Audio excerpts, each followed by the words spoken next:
Welcome, one and all, to this week's episode of Tenno Clock. I am Nazith, and I am joined by Xeno. Welcome. How are you doing, Xeno? Is it time? Is it time late in the evening? I probably shouldn't be drinking any of the caffeine, but I am because I'm an idiot. Because you're an adult and you can do what you want. I have adult money. Right, so it is episode 133. Oh, I forgot to add the Dojo Dusting, but that's fine. I'll just read it out of here. Yeah, we got. I haven't actually read it. So I'll just make it up on the spot. How about that? Go on then. Little Dojo Dusting. There are chapters on the side of the video or underneath the video. I can't remember where they are. Mm-hmm. And you can access those to skip to any part of the video you want. So keep that in mind. Make sure you comment, like, and subscribe, and share it on social media because it always helps us out. Loz should be back next week, I think. In theory, it's entirely dependent. Like, his internet's supposed to be installed on the 26th, so next week may be the last week with Nazith, or we might have Loz back. We're not entirely sure. It's all dependent on whether or not they actually follow through. Yeah. So fingers crossed. Mm-hmm. I think that's it for Dojo Dusting. I believe so. Yeah. Okay. All right. So do we have anything for the war report? So we've had the new Nightwave stuff has come in. We've had the Garuda rework come in. What's called? Just trying to think if there's been anything else on top of that. How have you found the new Nightwaves? I don't know how many of them you've done. I've done most of last week's, or the first week, I guess. I skipped the ones I don't really care about because I know I'm going to hit the end anyway, right? You know, there's no real pressure there. They're all right so far. I don't think there's going to be too much of a problem. I'm glad that they're actually, planning to do it on a more regular basis now with these little remixes. Well, I mean, one can only hope that they do. Have they actually stipulated that they're going to do it more frequently, or is it just? Yeah, I think that's what they said. You're trying to play the background footage. There we go. Yeah, I completely forgot to start that. Typical Loz fashion. It's perfectly fine. Yeah. We always forget that shit anyway. Okay, cool. So apart from that, I don't think there's anything else to add to the war report. I also haven't touched the new Garuda rework, so I don't have any that either. I have. I think I was playing her when we were recording this footage. Right, you were. And she's fine. It's fine. Yeah. Did it feel very different? Not really, but the thing is that the build works for either scenario. Right. So I imagine anyone trying to get into how she works will find it an easier task now, as opposed to me, who was just like, I had to have Sliverito explain it to me. I mean, at least this way. Yeah, we don't need that. So, all right, cool. Sounds good. Right, so I think it's time we just get into the meat of this episode. Let's just talk about the topics. Right. So our topics for this week is events of New War remind me of a line from The Sacrifice. And the second one is I hate how nonchalant, I think it's supposed to be nonchalant, people are around Warframes now. Okay. So, our first topic. The Drifters save the Lotus and nurse her back to health, knowing only what they've said in the Codex or what happened in the war. I guess that means they have no reason to care about the Lotus. Okay. Other than what they've read. When she rushes off to the final battle, Drifters are concerned for her well-being, but don't have that emotion the operator does. He put hooks in you that go deep, and you are not back to your fighting weight, lady. This is someone the Drifter doesn't even know the name of, and is who is. Jeez. And who is clearly the same sort of monster they've been fighting, and yet we help. That's what makes us Tenno. Right. I'm sorry, this... What? Hold on, is there more that's just been paraphrased, or... Okay, so I'm gonna read the main body of the thing, right? Okay. The Drifter, who only knows anything about sentience, the Lotus, only knows any... What? The Drifter, who only knows anything about sentience, the Lotus, or Margulis from reading the Codex and whatever happened in the New War after we were chucked into the void, found the dying Lotus and nursed her back to help. Edit health. You could just put health. Okay. When she rushes off to fight the final, okay. So that's word for word the same. This is someone who doesn't even know the name.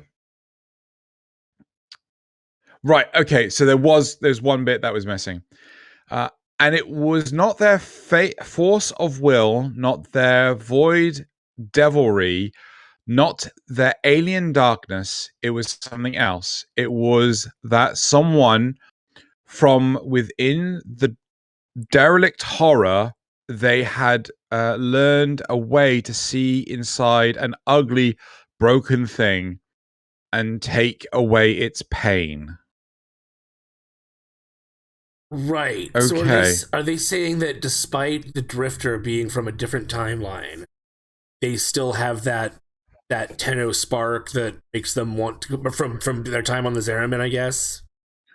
I feel that this person is making a link to a line or the events in the New War that relate to the sacrifice. So, right. But their wording is very confusing. Yeah, just a little bit. So I think that the important part of all of this is, and it was not their force of will, not their void devilry, not their alien darkness. It was something else. It was that somehow from within the derelict horror, they had learned a way to see inside an ugly, broken thing and take away its pain. So obviously they're talking about the war. Even without our void devilry and stuff, which is what the Drifter is. He's the us that didn't have the void devilry. There's still that innate desire to fix things. I suppose, yes. I think that's what they're saying. That could in fact be, but in all honesty, I feel that there's something wrong with this statement, because when I look at when I've been talking to Loz about this a little bit. When I reflect back on the New War, I personally think that when the operator goes into this black hole, it's effectively the Drifter has inherited the memories of the operator, right? Because if you think of it from a meta point of view, we are our operator. We know what we know, and one of the things we know is the fact that, you know, we were we were the Drifter. You know, we know who the Lotus is, because a lot of it, like there was one point that Loz and I just went, oh wait a second, the Lotus gets sucked into the black hole along with the operator. Yet how is it the Lotus came out of the black hole with the Drifter and not the operator? Yeah, you know. Yeah, there's a whole section of the story there that we don't know. Yeah, it feels quite disconnected. And much like so many other things, but let's not let's not be petty. I think the Tenno have this capacity to want to just help where they can. But that is a very childlike mindset. More often than not, kids want to help anyone and everyone they can. Yeah. It's very rare that kids don't want to be involved. Only when they've been told, when they've been punished, do kids not want to do something like that. So I can appreciate that. So it's a very, very odd way of phrasing it. Yeah, just a little bit. Yeah. I do see what they're saying, and I do kind of agree with it. I'm not sure about your idea that they inherited all of the operator's memories, but they do seem to know a lot more than they should from just codex entries and Ordis telling them stuff. Yeah, like who the hell's Ordis, right? Yeah. Ordis was conceived to assist the Tenno, right? But if this drifter never came back from the Zeramen 10-0, how would they know who Ordis is? Yeah. Yeah. Right? This is, how on earth would the drifter know who Stalker and Hunhao is? That's the biggest continuity glitch. Because the only way it makes sense is the fact that the timelines are... Those could be in the codex entries that they read, right? They could read the stuff on the ship, although how they know where the orbiter is in the first place, again... Is there now 2 orbiters? Yeah. Yeah. Yeah. It's very, very weird. It really, really is. Personally, I think this is like... D have acknowledged and just, gone, fuck it, Eternalism. No, yeah, I mean, yeah, sure, eternalism, but like, doing anything with time is just so difficult. Yeah. Keeping the continuity straight is like very, very frustrating. Like what happens if, the operators never came, it's crazy. Yep. It's a big, Yep. It's a big old bag of crazy. They are building up towards a paradox, right? So here you go. Well, yeah. Actually, this was a point that Loz and I had. So I presented to Loz, the fabled one, right? In the narrative of Warframe that we have experienced, not that what we have been told, but what we have experienced, we know that there was at least 2 operators at one point, right? There's yourself and Rel, yeah? Rel is a named operator, yeah? And he's acknowledged okay, so you say what we experienced. What about the, what is the name of it? Is it Era? The cutscene that shows like the past with all the Tenno around Lotus. But that's the past, right? Yeah. You could fob that off and say, hold on. Some Tenno. You could fob that off and say, oh well, those Tenno don't, exist anymore. They've been wiped out, right? Yeah, that's fair. Right, but at least we know that Rel and you were in the same space at one point in time. Okay. Right, because you interacted with Rel. You mean in like the modern time? Yes. Time. Yes. Okay. Yes. Okay. Playing the game. Right. Actually playing the game. Yeah. Because there's so many references to operators throughout the history and so on and so forth, but there's no sign of them at any point. Right. So during the events of the New War, you, as your operator self, shake the hand of Wally, right? And you form the deal with the devil to become super powerful, right? And we surmise, because it's not explicitly said, we surmise that the drifter is the one of you that didn't shake on it. Yeah? Yeah. Cool. Now, my thought is, what if, through eternalism bullshit, everyone was that one Tenno that shook the hand?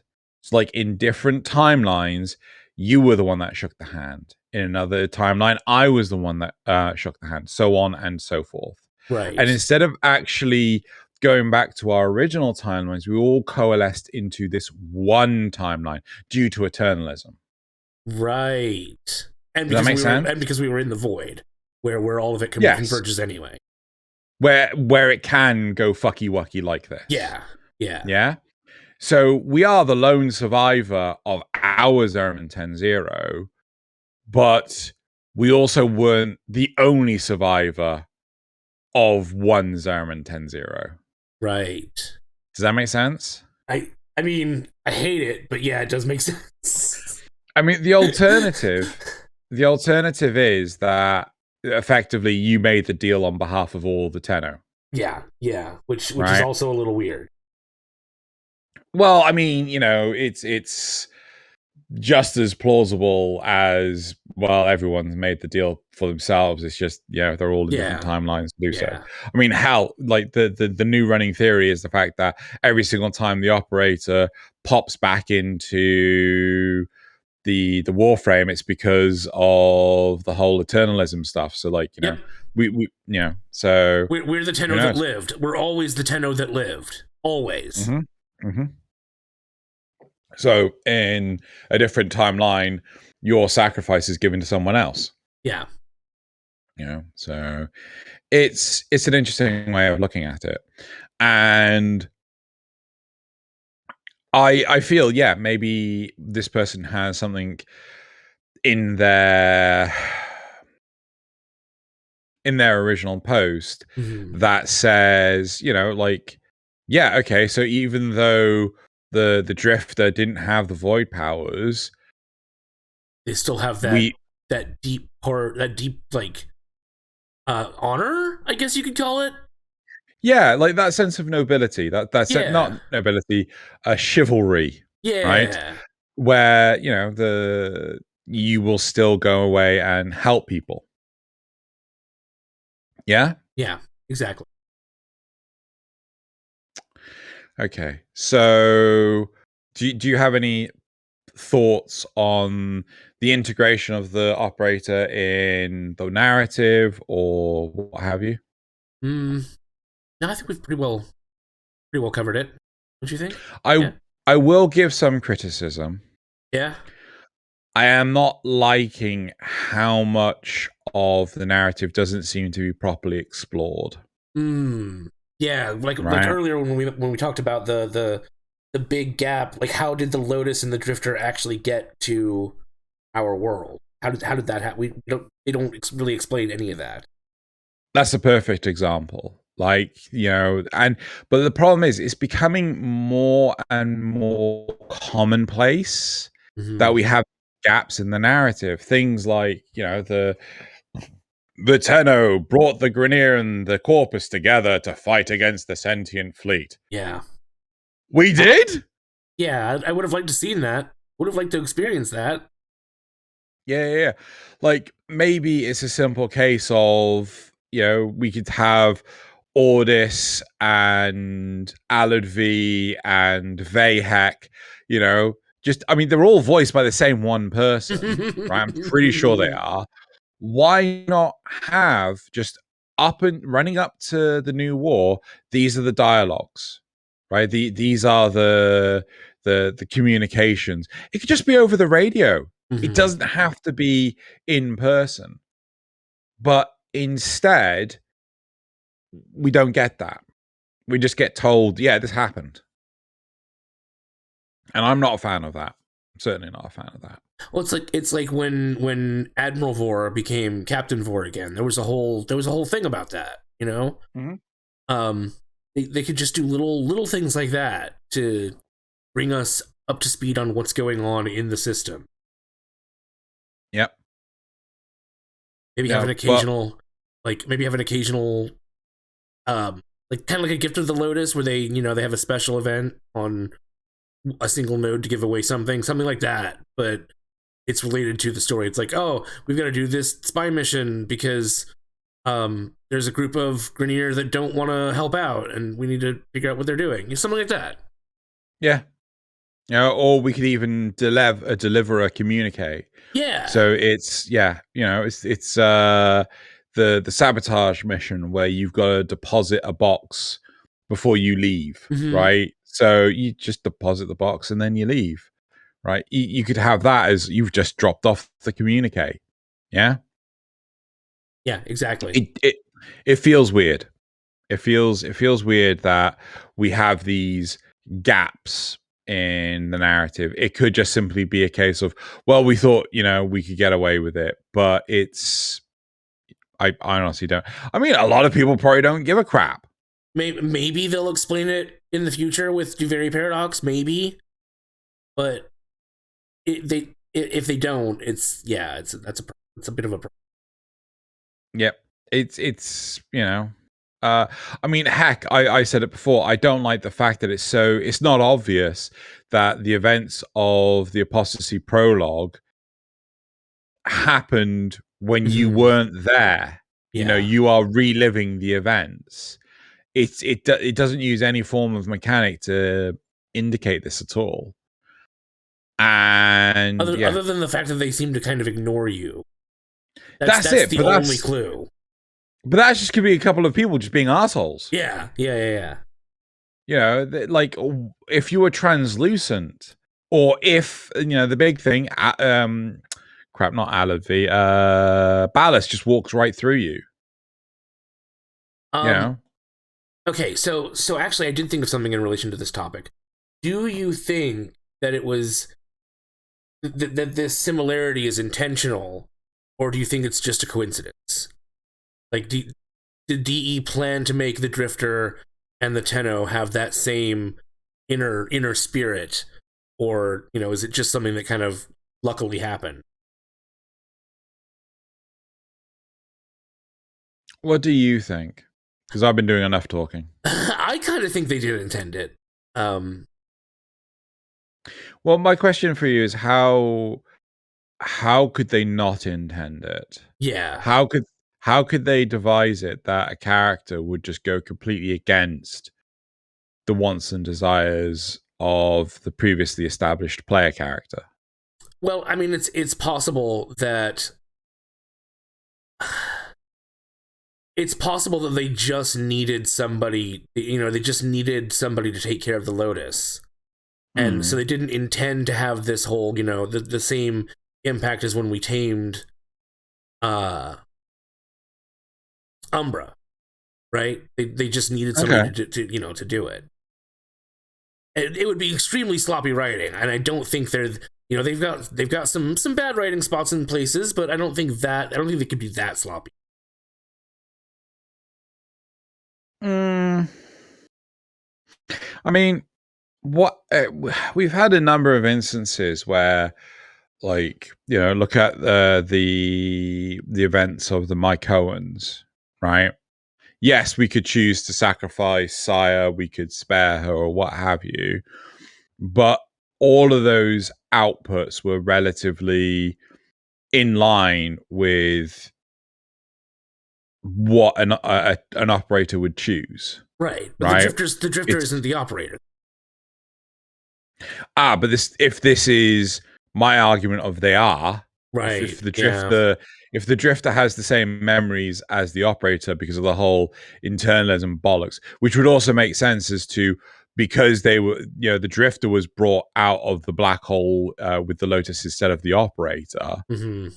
It would kind of make sense. Kinda. I mean, I think you could just hand wave it, sort of thing. But you get the idea. Yeah. I personally think, that they can't really escape their writing and the narrative where they're treating this main character as a healer more than anything else. Yeah.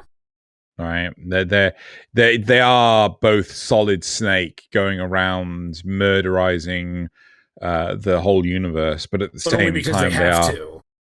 Yes, but at the same time they're also this childlike entity who's going out of their way to help people where they right. I think that's pretty much it. I mean, here's another question. How much of this would have not happened? Like, would Ballast still have turned up and stolen the Lotus had they not brought the moon back? Because it's possible that he didn't even know where in the void the moon was. That's actually a really good question. but we had to. I mean, yeah, it was all set in motion back in Second Dream. I mean, may not have been intentionally. Like, I'm sure they didn't necessarily have every story beat planned out. Like, yeah, no. So we can point the majority of this back to Second Dream. I'm just trying to think to myself, could we say any earlier? I don't think we really can. Yeah, I don't. I mean, I don't know when they added the whole arcane codices thing, but that was more about the sentients looking for the moon than about, you know, arcane codices thing. Yeah, there's a couple of quests. I think one of them is for Maru, and another one is for Samaras. They're relatively early on in the system. And I remember at least one of the lines is that because you get to the codex and you decode it, and like one of them is all is hushed and quiet in the womb of the sky, and it's a hint about the moon. Is it? Yes. The womb in the sky, I would have thought would have been Prograssa. No. It's the moon, because that's where the Tenno, that's where the babies, the Tenno babies live. But it was called the reservoir. Yeah. But the oh god, this is the problem. It's because a lot of it is down to interpretation. Fair. It you know, it's just like, oh, does it mean this? Does it mean that? Can you just explicitly what the other tell us what you mean? Yeah, I wish I remember what the other line was, because it also I remember it also like plugging into that. Oh well. But I know what you mean. Wasn't that the Natar quest line? No, that was in like Uranus. This is like back in I think the Maroon one is on Mars, and the Samaras one is on the New Strange. No, but the line of the oh gosh, the line of the womb in the sky, I swear, is from the Natar quest line. It might also be in that one, which would help point to it being the moon. But anyway. Yeah, I just wish people would stop being so colorful with their descriptive language and just fucking say what they mean. We're looking for the moon. We're looking for it's shadow in the moon. We're gonna find the moon. Anyone know where the moon is? Moon's haunted with Tenno. But anyway. Yeah, should we go to the replies? Sure. That's something that bothered me a bit. The Drifter should know who Ballas is. For one, he knew who Hunhao was, probably because Ordis filled him in on the details, so he should be relatively up to speed. Furthermore, even if, for some reason, Ordis didn't tell him about Ballas, Ballas himself is a very public figure. Hell, even if he completely missed all the propaganda drones, they even mentioned him as their golden son in the song of praise they sing as the Drifter takes the elevator down Fortuna. See, again, like, there was no confusion at any point that the Drifter didn't know who anyone was there? Yeah, I didn't notice that. Yeah, so, like, again, it feels to me that players are thinking very human, right? We don't know what someone else knows. But I think the whole point of what the Drifter goes through is, oh god, I hope this is the point, is that the Drifter knows what the Tenno knew. That's the only reason for the familiarity between Hunhao and the Stalker, right? It's the only thing that could possibly make sense. It's that scene is also kind of weird because it seems like Hunhao knows we're not the actual operator. But because we're not. Yeah, but like, I mean, he knows that we don't have the void power anymore. He just kind of senses it. It's weird. I don't know. Maybe the sentients have some sort of void power detector. Yeah, maybe. You know, maybe they have voidar. But yeah, I feel like Ordis could have also filled him in on a lot of these details. But how did he find Ordis? Sorry, who's him? The Drifter. Sorry, the Drifter. Right. I shouldn't say him because the Drifter could be. My Drifter was female. So. Yeah. Yeah, Ordis could fill the Drifter in on lots of stuff that happened in the system, but it still comes back to how did he get to Ordis? How did he get Lotus there? Why would he take Lotus there if he doesn't know who she is? Yeah, it's really weird because like there definitely seemed to be this level of familiarity between the Drifter and the Lotus. Yeah. Yeah. So cool. Right. Should we move on to the next one? Fantastic insight. And yeah, that moment of empathy struck me too. Lotus was no one to the Drifter, and they still looked out for her even after she tried to kill them. Not only that, they were looking out for her emotional well-being as much as her safety. They looked into her and saw the damage Ballast had caused, despite knowing very little about her past. They saw suffering, and they sought to relieve it. Simple as that.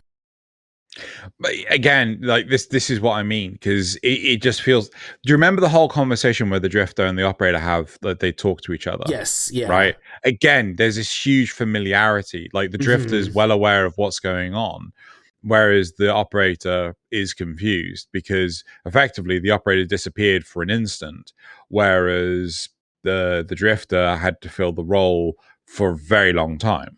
Right. Yeah. You know. I assume at months. It's not really clear to how quickly Ballast just went, and mine now. I do strongly feel that it's that it's that linear scope of our own ability to experience stuff that hinders the belief that the Operator could see the universe in any other way. Right? You know, without saying, you know, a brilliant way would be that they are talking in unison, right? You know, when the Operator says something, the Drifter says something, and when the Drifter says something, the Operator says something, right? It just to show that there is some form of link there. That they are somehow the same person, but that wasn't depicted. In fact, it kind of felt from the conversation that they were two separate entities. But the Drifter was like, "Oh, keep up with this whole eternalism bollocks." It's like the Drifter has both sets of memories. It's got its own set from being on the Zeraman, but it's also got the Operator's memories. Which I don't think is fair from a narrative point of view, because now we are both Drifter and the Operator. We don't have those experiences in the Zeraman. Yeah. Right. But so maybe we will once Duviri comes. Who knows? Oh, please don't do flashbacks, for the love of God. I just see. I'm starting to wonder if the Drifter is just us after the events of Duviri. So we started there as the Operator, and then we came back as the Drifter, and then came back in time to help Lotus during the New War. So the Drifter was one of us that actually did take the deal? Yes. And then something happened in Duviri to get rid of it. I don't know. It's gonna be it's weird. I don't want to fan that fire, dude. I don't want to. D, if you're listening, please, for the love of God, don't do what he just said. Don't go, oh yeah, well, there's a plot element called the was it the untrusting narrator? I can't remember what narrator, yeah. Untrustworthy narrator, right? I fucking hate that as a plot element. But you see, it was me all along. Yeah. Fuck off. I detest that. It is an awful narrative device. It is a lazy narrative device. I started it's what you typically get with retcons. Yeah. Right? So I can't speak on behalf of Destiny 2. Loz showed me some stuff for Destiny 2, and I kind of recoiled at it. But it's something that was very prominent in World of Warcraft, where effectively, one person was tricked into doing this thing, someone else. But it turns out that someone else was being controlled by someone else. Mm-hmm. But it turns out that person was convinced to do this other thing by someone else. But it turns out that other person was doing something to prevent someone else from doing something bad. And it's just like, nah, fuck it. I can't trust what you're telling me. It makes a horrible narrative, right? Because you can never trust anything that you're seeing. Ever. Yeah, and then it's just like how, it's like, how can you then have to retcon all your memories and things? I fucking hate retcons. Yeah. Right? I hate them with a passion. It is not a good plot device. Mr. Frodo would be upset.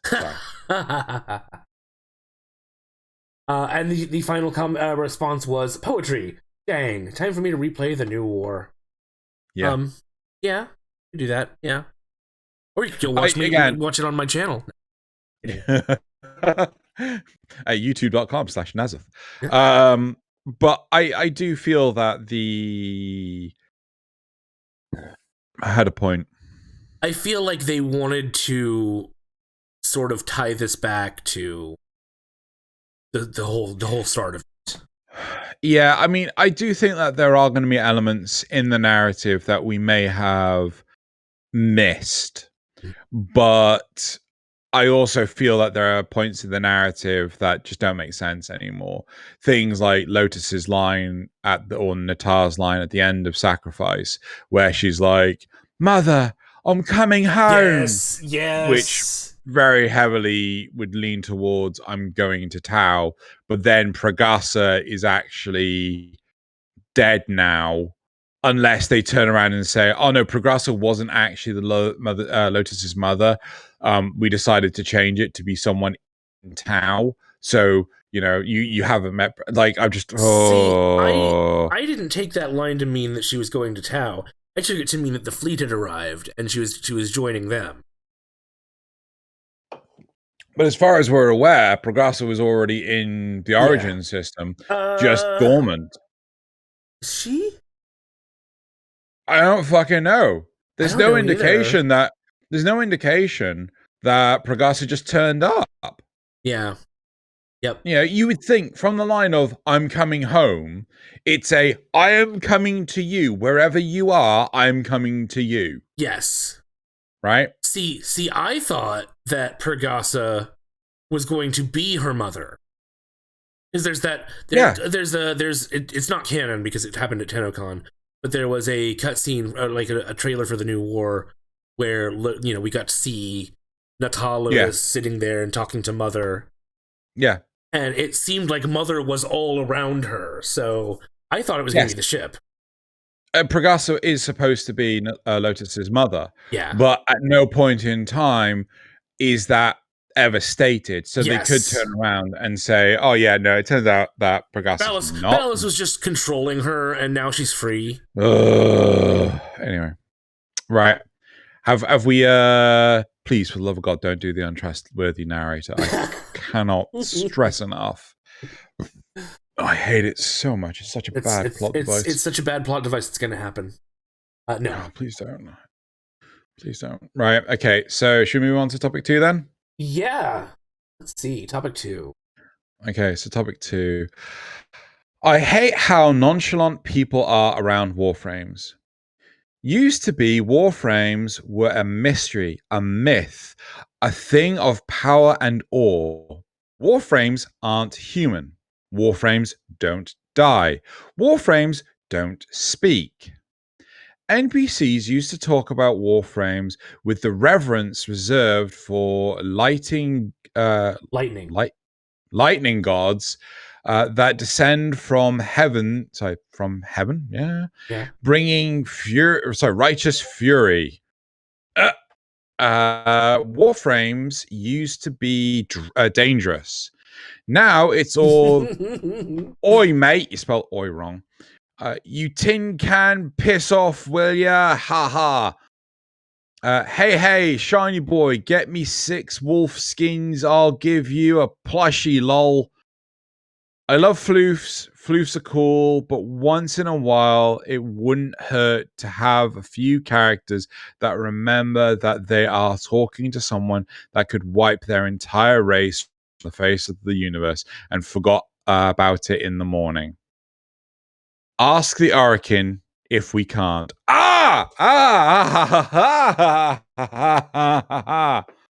Do you know what's wrong with that last sentence? We didn't wipe them out? Exactly. I mean, we effectively wiped them out. There's only a handful left. No, so the whole point is that the events of the betrayal and all that, the Orokin was supposed to flee to the void, right? So the idea is that the Orokin are hiding in the void. No, I'm pretty sure most of them died. There are entries about... There are entries talking about how... I mean, we killed the Emperors to start with. Then there are entries talking about how places were overrun by the infestation and the Grineer turned on them. And, I think most of them are dead.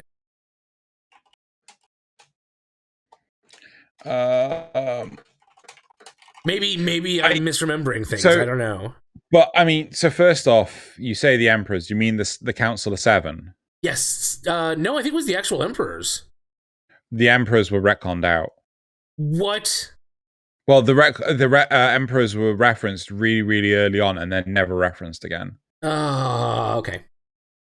Yeah, it's things like there were lines saying that the orbiter's in the void. That was retconned out. The dialogue's not said anymore. Yeah. Actually, to be fair, I would like it if there was something that existed that said, like, yeah, this has changed. Like this is, you think that, like, I remember there only being one line about the Orokin Emperors and then nothing ever since. But the Council of Seven has appeared multiple times in the narrative, right? So I don't think the Emperors exist anymore. I could be wrong. Yeah. Well, either way, but we killed the top people. A lot of them. Well, we didn't kill Ballas. How do we miss him? Well, he's not in the Council of Seven, is he? He was. Was he? I thought he was one level below that. Nope, he was one of the ones that... so first off, he was one of the ones that executed Margulis. That's right? True. And he was one of the ones that pushed... what's the... for the sentience to be used... Yeah. No, not be created, because the sentience already exists, but to be used in the expansion of the Orokin Empire. Right. I mean, it's funny. It's called an empire, yeah. Like, well, where's your emperor? It's the Council of Seven. It's like, well, you're not an empire, then, are you? Anyway, more of a hegemony.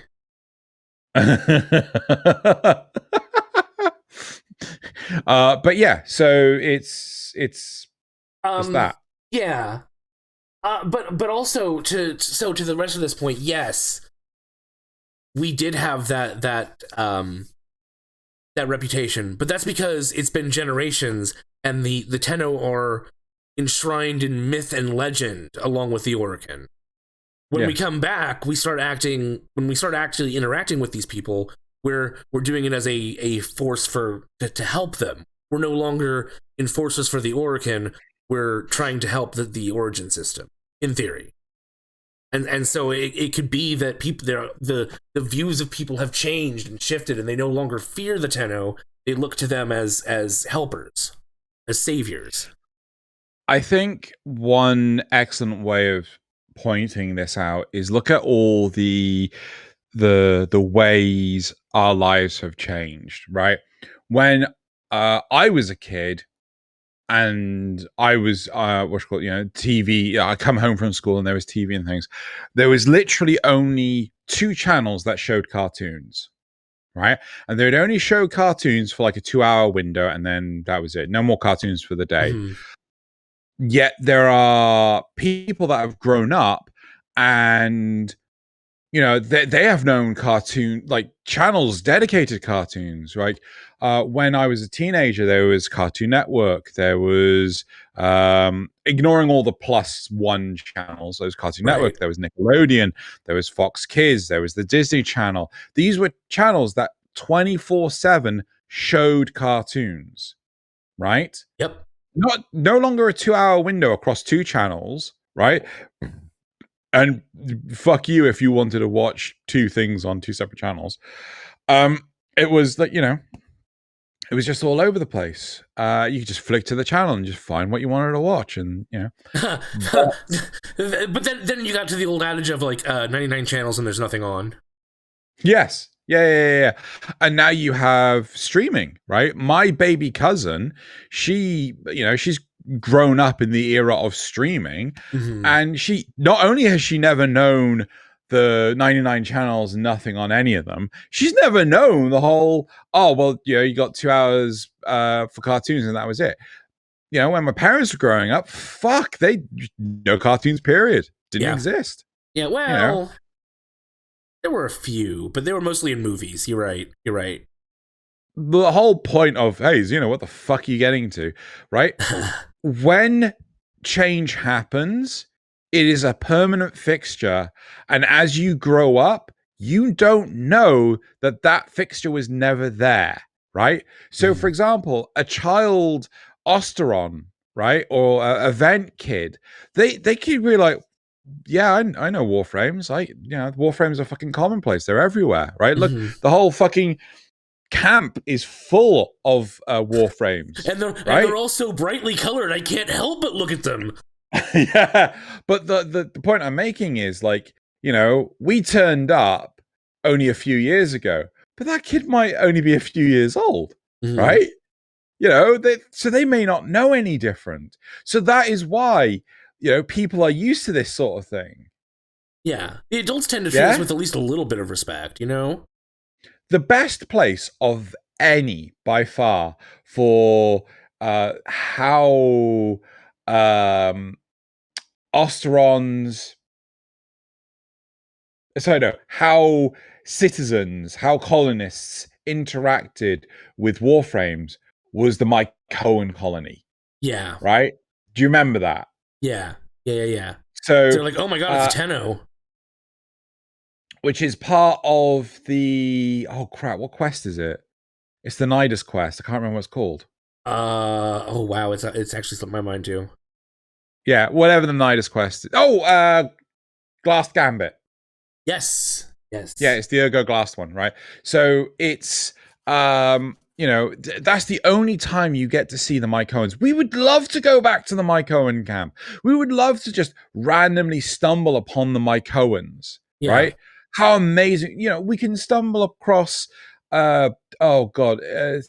Sylvia's Grove? Yes, not Sylvana. I thought it was Sylvia. No, it's not Sylvia. I know it's the Silver. I know it's the Silver Grove, but I can't remember her name. Yeah, it's a struggle to remember. But yeah, you could still come across that grove. Yeah. Unlike the Mike Owens, and again, the Mike Owens were just like, oh my god, is that a Warframe? Yeah.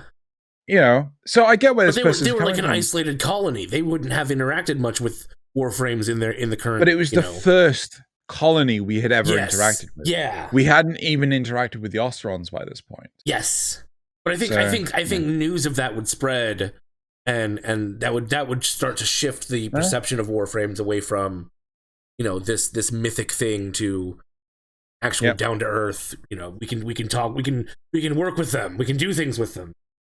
Yep. Yeah. Right. Replies. Cool.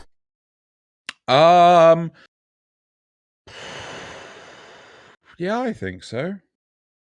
Well, Warframes do still bring the righteous fury.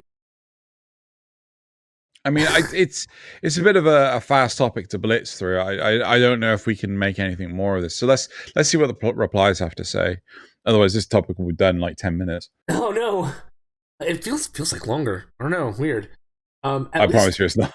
It's just talking so much. At least Latrox Un gives proper respect. Oh, I could kiss those big, scary metal feet of yours. True. Yeah. I do actually. I know it's the same voice actor that plays Ticker, but... Okay. I have to know, why isn't Latrox Un or... Garv? Garl? I thought it was Garv. Garv. You're right, it's Garv. Yeah. Why are they not becoming infested? Right?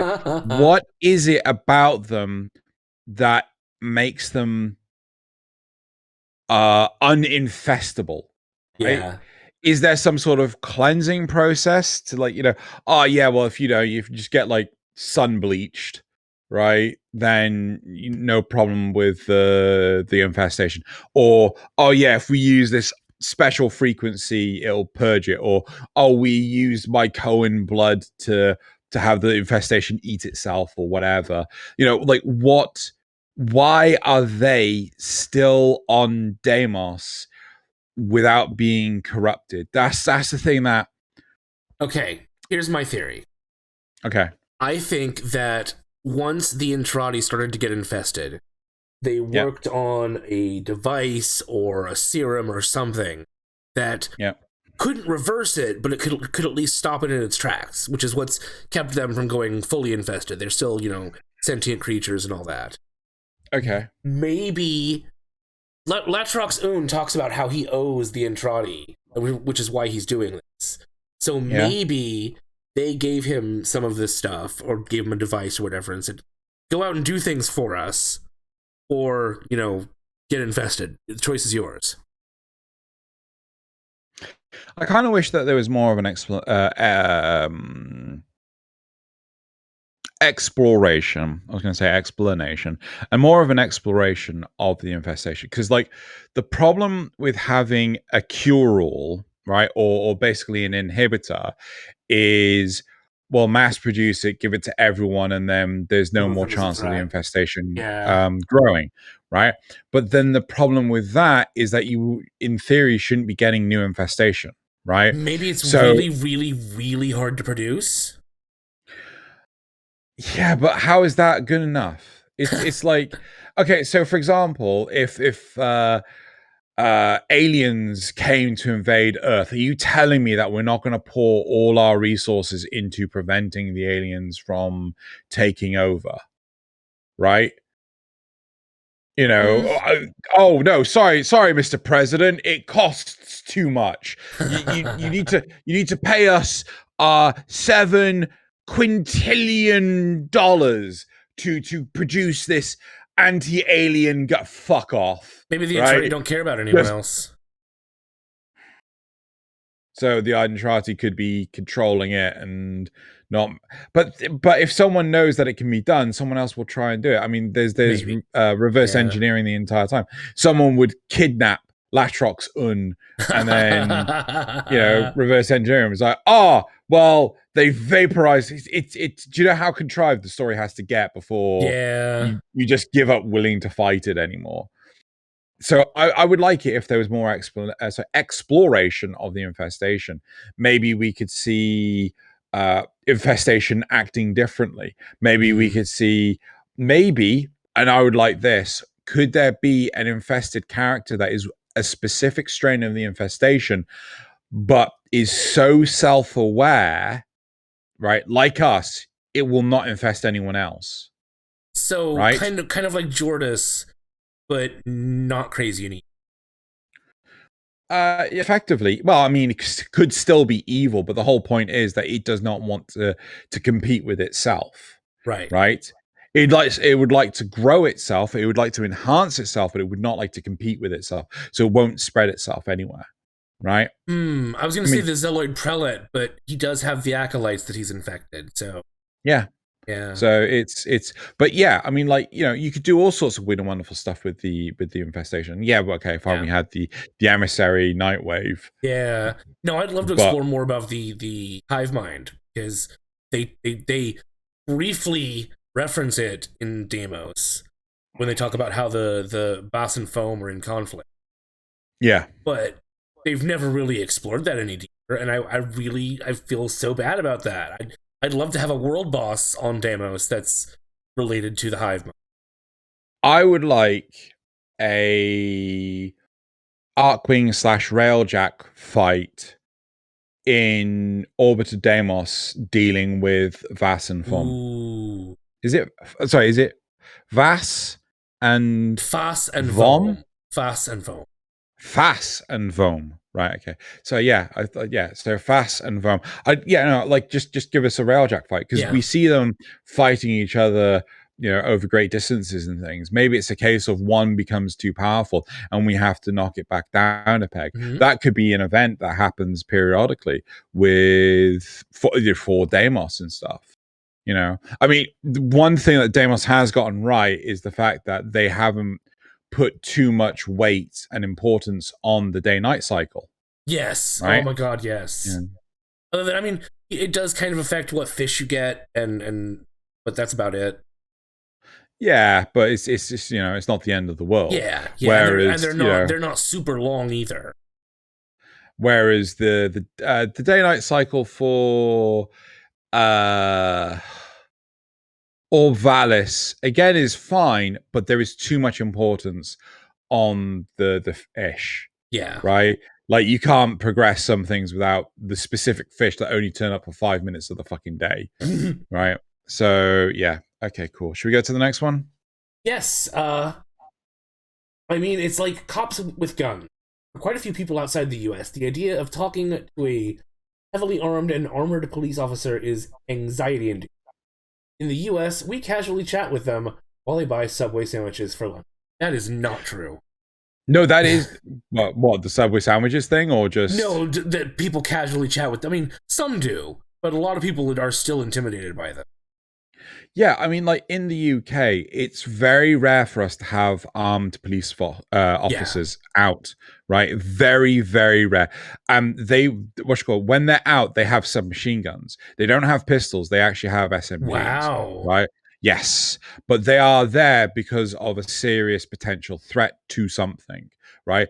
That you could go out the streets, you will rarely ever see them. It's only in big, key, important places like airports and stuff that you would ever see armed police officers. Right? Somewhere where a lot of casualties could instantly come out of nowhere. And to anyone I know, the people I've spoken to about this in the UK, they are intimidating as fuck. Yeah. Right? Because they are so goddamn rare. But, like, again, this lends credence to the whole, well, warframes are fucking everywhere. Right? Tell me, how often have you gone to Cetus or Fortuna and there's not a single other warframe there? It's rare. It's extremely rare, yeah. Yeah. Yeah. Do you have any other further point, or do you want to? I don't know. I think I can see his point. They are kind of like heavily armed cops, but they're everywhere. Like in the US, they should still be, or they are still intimidating to a lot of people. But there are some people that don't mind walking. Hi. So yeah, I can see that. I mean, one thing I would like to say is there's more interactions, be it reverence or just friendly banter. I would like to see more interactions.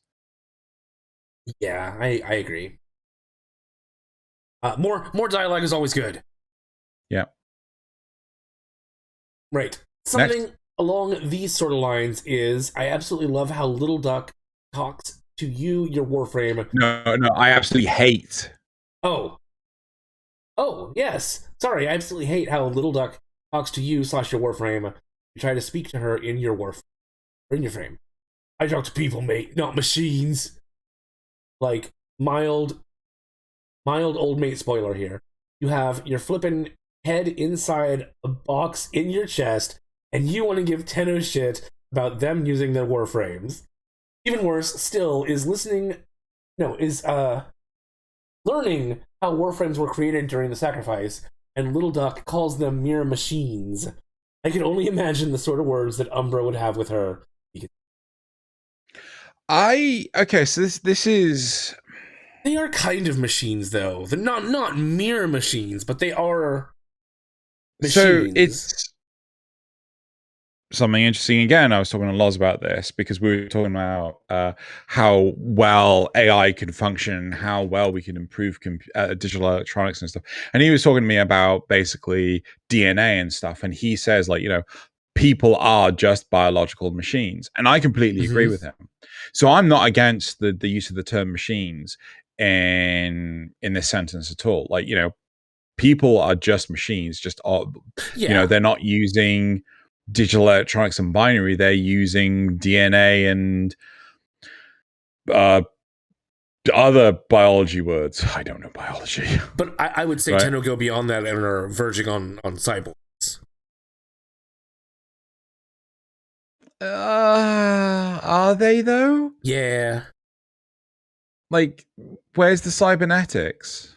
Well, there's some in their brain, which is like the transference bolt.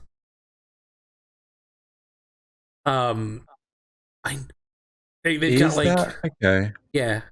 Okay. I don't know. Kind of feels like they're like some of them are part machine. Okay, fine. But at the same time, like, I don't like how Little Duck talks. Oh, yeah, nobody likes Little Duck.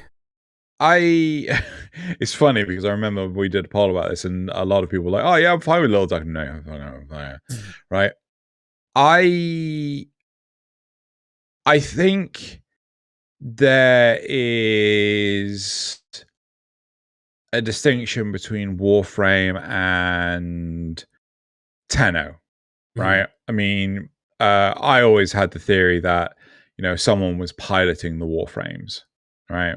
Yeah. That was all surmised by Steve's wild and wacky ways, and I think that someone having, like, you get people that are inappropriate to other cultures, oh god, I'm trying to think of something that is, for example, right?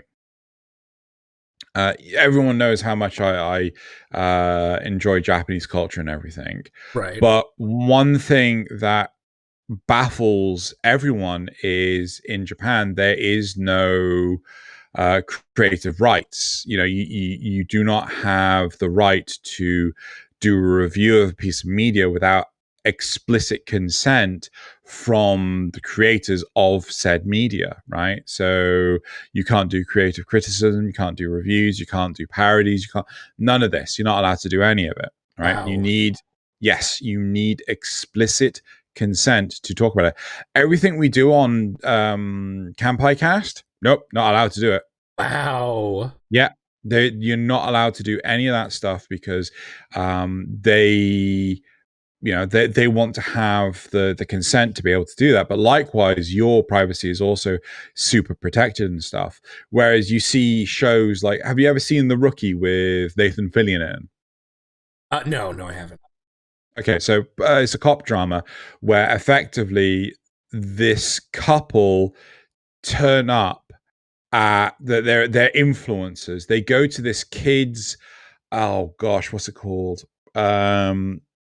Hospital room, right, where he is being treated. Oh, we read up about so and so, and we want to, and they basically get super up in the kid's face, making the kid super uncomfortable. Just so there's no respect of boundaries or privacy or anything like this, and it's really interesting how cultural differences can exist. So, for example, for a character like Little Duck saying, "I don't want to talk to a Warframe," Little Duck may have gone through some traumatic things, right, with Warframes. She could have been there during the events of the betrayal, right, where she could have been caught up in it. That might be why her head is in a jar, right? A Warframe could have done it, but you don't know. I doubt it, but yeah, it could be. Yeah, I mean, well, to be fair, if it was a Warframe, it'd probably be dead. It could also be that since she's working for the Quills in this regard, because she doesn't mind talking to Warframes during missions, but in this regard, she's working for the Quills, and they may have told her, like, you don't talk to any Warframes who can't manifest a Tenno. Yeah, it's so I think one of the problems that any video game has, or any narrative has, is the ability to explore, right? Like, why? And it's down to the authors and the creators and things to properly explore why this is a problem. You know, right. why, how to, how much detail do you want to go in before you get on with the plot? That makes sense? Yes. Yeah. So yeah, I'd love to know what Little Duck's, because I swear Little Duck in the game does not act anywhere like the Little Duck in the The comics. comic. Yeah. You know, I think maybe she kind of does. Again, only when we're out on missions, though. She during the new war when she was helping us out there, she felt kind of like the comic book Little Duck. wait, when was Little Duck helping us in the new war? So when we got to Fortuna, she contacted us on the radio, contacted the Drifter, and was like, "Oh, I can help you get to the spaceport, and then I can help you get a ship there." Right. I must have clearly blanked out anything involving Little Duck because I hate the character. As well, you should. Yeah. Yeah. I do. Yeah. I do find it annoying the way she makes you pop out of your Warframe. But at least when you fast travel to her, they start you in front of her rather than actually talking to her. Well, I mean, the big thing for me is I just wish that.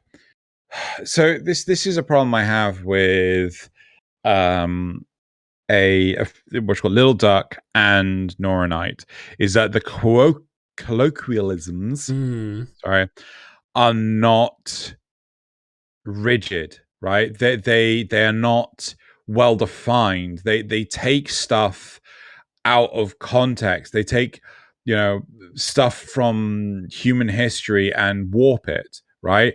Why aren't you coming up with anything new? Right? When, you look at something like Star Wars. Star Wars is about as alien to human history as much as Warframe is. Nobody calls Darth Vader Hitler, Not well, I mean, I wasn't going to go like that, but I was going to say no one references hell in Star Wars. No one references clowns in Star Wars. I hope not. But, no one references I think they call clowns nerf herders, so it's fine. But yeah, no one references any of this stuff. And Warframe put a lot of effort in making sure every term was Warframe anized. Warframeified, yeah. Warframeified, better way of saying what I just terribly said. But, but with a lot of the more recent dialogue in the characters, they stopped doing that. I mean, what's called the crap, Mother and Trati, where she starts going like fucking shit and stuff. Yeah. Like, yeah. Why can't you create new curse words? Like, one of my favorite things in, oh God, what was it? Farscape. Frel. Oh yeah. Right? I loved it. It was like, they had obviously, and yeah. What the yachts is, yeah. So it's they changed it to make it their own, as well as safe to air onto television, right? Yeah. I'm not sure mucking is enough. It's too.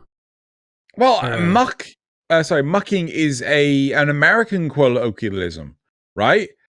And hilariously, people say it's like, oh no, it's a British slang. It's not British. It's not. We never use that. It's not a thing here. Anyway, the only way I know it in relation to is like muckrakers. I remember we looked this up, but anyway. Yeah. Should we move to the next one? Sure. I actually like how the NPCs, with time, start treating you less like some space monster that insta-kills civilizations. It's like with time, they see past the metal shell of the Warframe and realize who they're talking with is another human, just better at fighting than most. I think that's supposed to be better at fighting. Yes. Which is kind of what I said. Yeah. Like with time, like the more you interact with people, like the more you the biggest, most common fear in humanity, it's sort of like a primal quirk we have, is the fear of the unknown. Fear of the other too. Yes. We hate the fear of something that's different from us. Yeah. Why? It's such a primal thing. Yeah. There is no real reason for it. There's no justification for it. I mean, I think a lot of it comes down to tribal instinct. Like you can't trust that other pack of animals because they're not your pack of animals, right? Yeah. But it's just an evolutionary hangover that's unfortunately still with us. Yeah. I remember when I was a teenager, back in the year 200, that the kids that I was growing up with, they would wear their school uniforms in weird ways. Like there were different cliques, right? Mm-hmm. All the kids wanted to be unique and different, but at the same time, they wanted to be a part of something. It's the most hypocritical thing in our mental state, right? I did it. I had to be one of the nerds that wore their uniform exactly as was required, right? Giant fucking nerd right here. But I saw kids that had to, they wore their tie that was like 2 inches long, right? They would tuck the long end of their tie into their shirts. It looked ridiculous. There was one group of kids that would never wear their blazers. Yes, my school had blazers, and they even during the winter they wouldn't wear them. Right? Another clique where the kids would wear their blazers inside out, of all fucking things. Yeah, it was so goddamn dumb. And it's like the whole point of the uniform is to not separate the individual. They're right? always going to find ways around that. Exactly. Everyone wants to find a way to be their own person. They're rebels. At the same hypocritical time, they have to be part of something else. Right? They're in a group of rebels. They're rebelling together. Yeah. Yep. So it's crazy. And this is just how people function and work, right? The human condition is so bloody weird. But it makes sense that over time, was that your cat? Could you hear him? Oh. I could. Oh, I think he wants out. I'll be back in a sec. Just pause. Just pause real quick. Okay, I'll finish. Yeah. So the whole point is that people have this human condition of, I have a fear of the unknown. I don't tolerate what I am not, right? But over time, you get to learn to embrace the other, right? And like, hell, again, when we were kids, oh, you can't like girls have cooties and all sorts of stuff like that. Yes. No, but like, and then later on you find out, oh, I quite like girls are quite nice, or that's making an assumption. But yeah, there's nothing wrong with people. I mean, even if you're just friends with girls at that point, right? Yeah. Because when you're a kid, you can't even be friends with them. Yeah, you'll get infected with cooties. Yeah. But yeah, so again, like, it can make sense that over time... Familiarity helps get over a lot of that stuff. Yeah. Right. And I think we got the last one? Yes. Warhammer spaceships host millions of people. We don't know how big the Zeraman is. For me, the canon number of Tenno is the number of active players. Which is nice. It's a nice thought. But there's no confirmation for that. I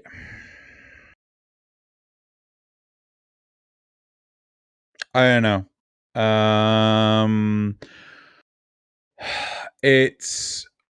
I think it's dangerous to put a number of this on Warframe. I actually, in general, right? It's like the reason why canonically the Warhammer ships or the Warhammer 40k ships would host millions is because it's easier to obscure stuff. So if you say there were millions of citizens on the Zeraman 10-0, again, you don't know how many of them survived. You don't know how many of them became Tenno. You know nothing. You don't know anything, Jon Snow. And it's great like that. But at the same time, that is on DE's shoulders to make sure that that works, right? Yeah. Because it could be that our classroom was the only one that survived. Of the kids, right? Maybe there was only one classroom. Yeah. Oh, actually, do we know if there's more than one? No, there was more than one, because yes. when you explore the Zimmerman 10-0, there was at least 2. Yes, yeah. So we know that there was more than one. It's stuff like this. It's how many kids were on the Zimmerman 10-0? If it's a generational ship, then Yep. You'd expect to have generations on it. It was supposed to be the first big colony ship was being sent to Tau. So yes, you could assume that there are millions of people on there. Yeah, who are just going to lay down the foundations of civilization on that planet. Do you know what I'd really hope for? Mm-hmm. So I think we're going to get to the Deviri paradox through the Zerman. Oh, right? Almost certainly. Yeah. Yeah. And I hope we can get to Tau also through Deviri. Oh, that would be nice. Yeah. It's Tau. Stop it. But do you know why that's really important? Why? Because you can't do the Zerman without doing New War. Yeah, right. Yes. Which means you have to basically get towards the end game, which is like, we've been saying that there's been little to no path of progression for a while. Mm-hmm. Too much is front loaded on the game, and you get the idea. It would be nice if Deviri and Tau especially were pushed to the end, towards the end. Yeah, actually, I just realized the last point is in the context of I hate why why NPCs are so familiar with the Tenno and things like this. Well, I mean, if there's millions of Tenno, then but anyway, right. I think we are done for topics. Shall we move on? Cool. Right. Okay. So now it's time for the supporter questions. No, graphs. Oh, Ruffs. I'm glad someone's on this. Ruffs. Shoot, I closed. Okay, hold on. I can just open up the ones I sent you. All right. So the first graph we asked, how do you feel about DevStream 160? So 16% said negative, 21% said neutral, and 63% said positive. Did anyone explain why negative? Not that I saw. Okay. The next, I would be firmly in neutral for that one. Yeah, I think it took too long to get to the good stuff. Yeah. Anyway. So next one is. I think for me it was because it was mostly disjointed. It felt like they were going back and forth too much. Fair. Right, okay, so next, which part of the Angels of Zerman update are you most excited for? And I did try to cover them all. Oh my goodness. So 5% was, this is so weird. Okay, fine. So 5% is gyroscope, Jaya and player housing. 11% Xmas change and new game modes. Really? Only 11% on new game modes. Wow. 21% on void shell skins with materials and the quest. The quest we know literally nothing about. And then 26% for the focus system / operator combat rework. And honestly, I 100% behind this. Yeah. I can see that one taking top spot for sure. Yeah. And I can definitely see Fashion taking second spot too, because Fashion is endgame. Yeah, that's true. Right. So the next one is, how do you feel about the addition of player housing in the Zaren? So this is why I think it's quite strange how, so 11% said negative, 37% said positive, and 53% said neutral. That's a lot of neutral. It is a lot of neutral. So effectively, a good portion of people don't care.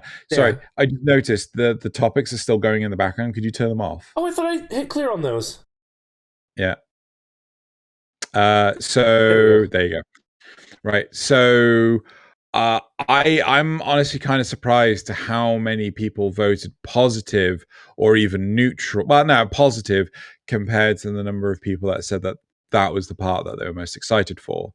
So well, I think it's two different connotations, or two different contexts, right? This is just in general, how do you feel about it? And the other one, there are so many other things you could be excited about instead. Yeah. So, okay, cool. So there's okay, so the next one is are you happy Wisp is the next Dex, right? 60% said don't care, 26% said no, and 58% said yes. And audience this is of just degenerates. I honestly don't think it's about the butt stuff. I just think it's because, Wisp is such a highly liked frame. And I think, again, that's down to the fact that she is like the only healer that's accessible for the majority of the game now. Honestly, I've been playing her a lot more because she's surprised. She's got a lot of good utility. Honestly, she really does. I even use her in Spies now because I can just send her little image through the door and not worry about the lasers. Oh, what? Really? Yeah. Damn, I didn't know that. You can then teleport to where the image ends up and you're past the lasers and you're fine. So it doesn't pull you through, it just pops you there? Yes. Oh, damn. I thought it was going to pull you through. It's so powerful. Yeah. Okay. And then the last graph, on a scale of 1 to 7, where 1 is very unhappy and 7 is very happy, how do you feel about the PUBG Warframe collab, right? So why are these all out of order? Because it's dependent on how we receive them. I'll tweak it so that it's fine. It's fine. No, I want to. Like, it's something I've been wanting to do for a while. But anyway, so how do you feel about the PUBG Warframe collab? And alarmingly, everyone is neither unhappy nor happy because like they just landed on 4. Or the majority of people. So I don't think it's going to affect us at all. So I'm kind of the neutrals. I am apprehensive about it. I am leaning more to the unhappy because if this can happen for PUBG to Warframe, could this mean PUBG could come to Warframe? Right? Yeah. Could we suddenly see a battle royale mode? We've got a new trial. It's battle royale. Yeah, exactly. It's just what the community wanted.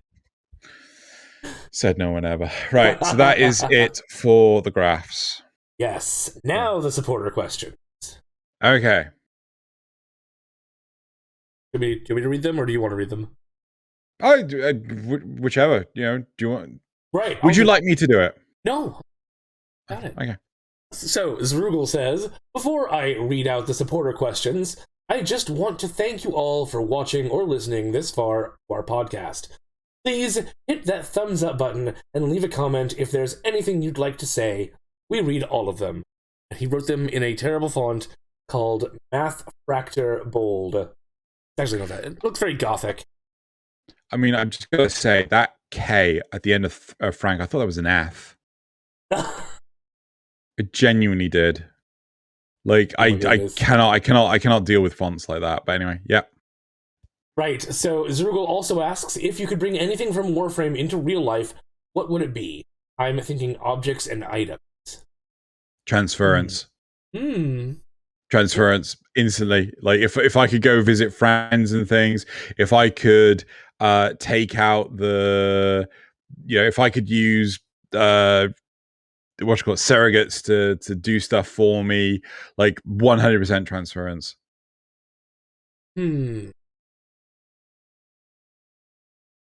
You know I'm right. Yeah, I'm also thinking of other things like teleporters, because they use like void travel to go to places really fast. There's those. Yeah, like the void portals that you do on the void sabotage missions. Sabotage. Yeah. Stargate's got it.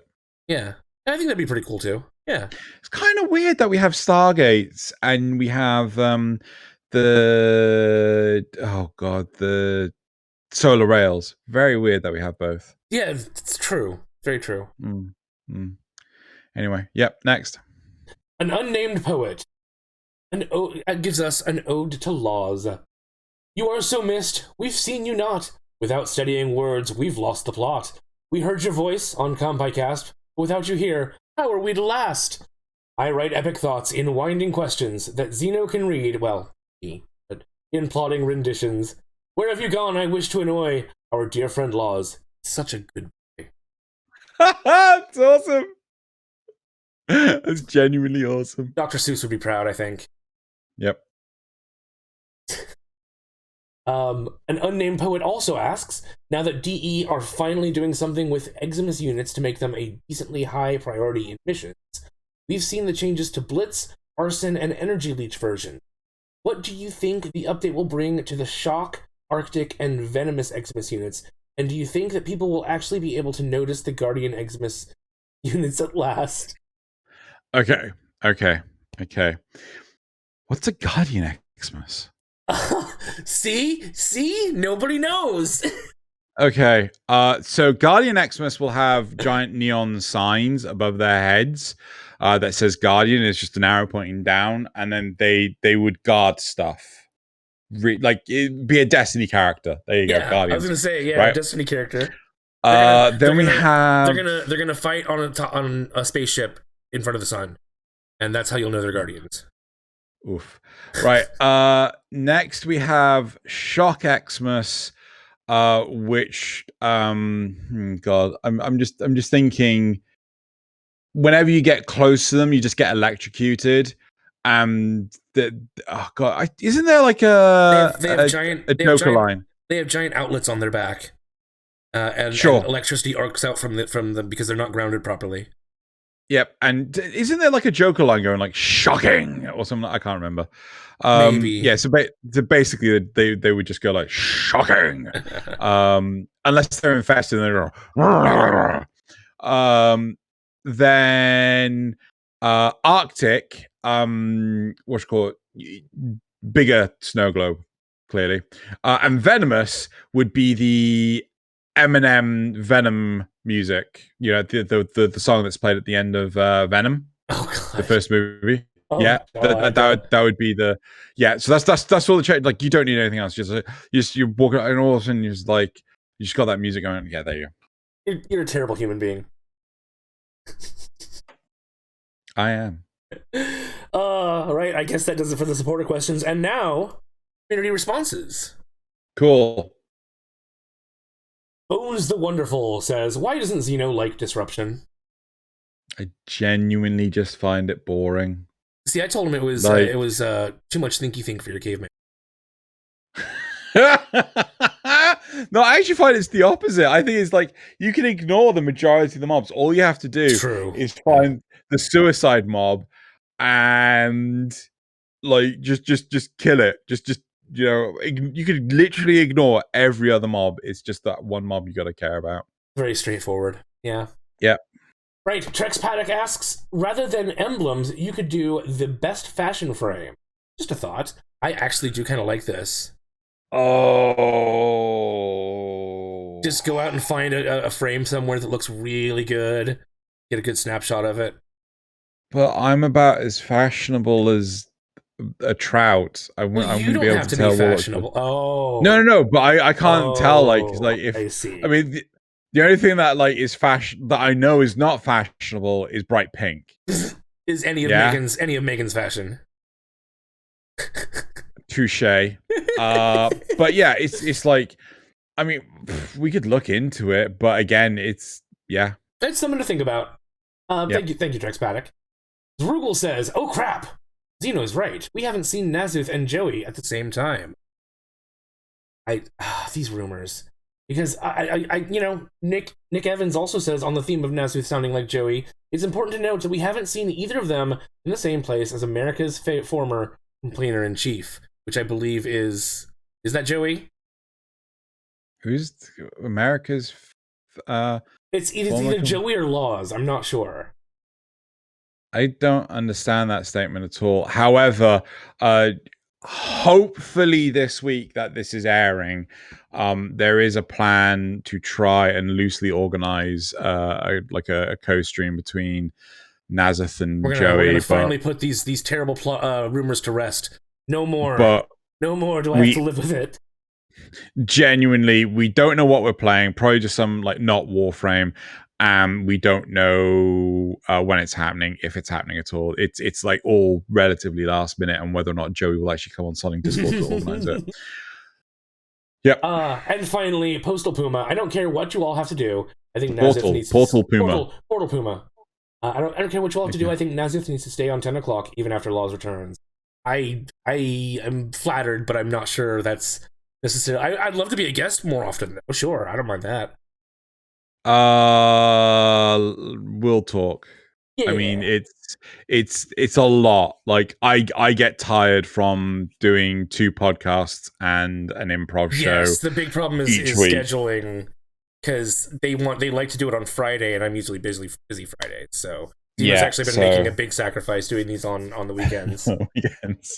Yeah, so like on one day I'm doing 2 shows, and the other, like I tried to make it so that the 2 shows are on Saturdays, but like for a few times they've had to be on Sundays, and it's like, oh my god, this is so exhausing. I'm so tired. Very, very flattered. I'm glad you've enjoyed my tenure here for Loz. Let's we'll talk. We'll see what happens. Yeah, we're not committing to anything. No. Right. Okay. Right. On to the memes then. Everyone's favorite part. I've got you put them in the dock. I can just open up the dock. You could. Yeah. Yeah. I've got a fresh batch of 6 for you. Ooh. I'm actually going to make it big so I can read it though. I am So, if the Switch could at least render 10 enemies at once, me, faster than the new bloodthirsty Nightwave Weekly and kill 20 enemies in 5 seconds. My Switch whenever I enter a huge room, 3. Take it or leave it. Poor Switch players. I feel so bad for them. Oh my god. I wonder if that's genuinely an issue. I imagine it is. I hope not. Fuck is... Okay. Strangest thing in the game. So, you said you can go Steel Path? Kill a Steel Path Grenier Blunt, then. Have you... Ooh, no. Can't do it. Can't be done. Fucking killing Grenier Blunts, period, is difficult enough. It's harder than the Eidolons. God, yeah. Next. Number 3. So, which... There were actually 5 pictures in this, but I just picked one. Which geological era do you belong to? Rest here, Tenno. You have scrolled so far. You have to recharge your stamina. And it's stamina mod. There's also like the old star chart and can't remember what else. So there's the girl helping the grandmother. I remember that we used to buy revives for platinum. Sure, grandma, let's go get you to bed. Then remember when Ogress and Penta used to inflict self-damage? Petra's farm, remember? Yeah, pretty fun, remembers. Warframe players, after seeing the last panel, like, okay, so everyone 4 isn't really. Yeah. Oh wow! Yeah, 5 is the original star chart. Star chart. God, yeah, that fucking takes me back. It does. Man, the first episode of 10 o'clock has this footage in it. Does it really? Oh my goodness! Yeah. It was done with like Nova, and Nova's ass was super shiny and everything. It was crazy. Right. Meme number 4, based on a true story.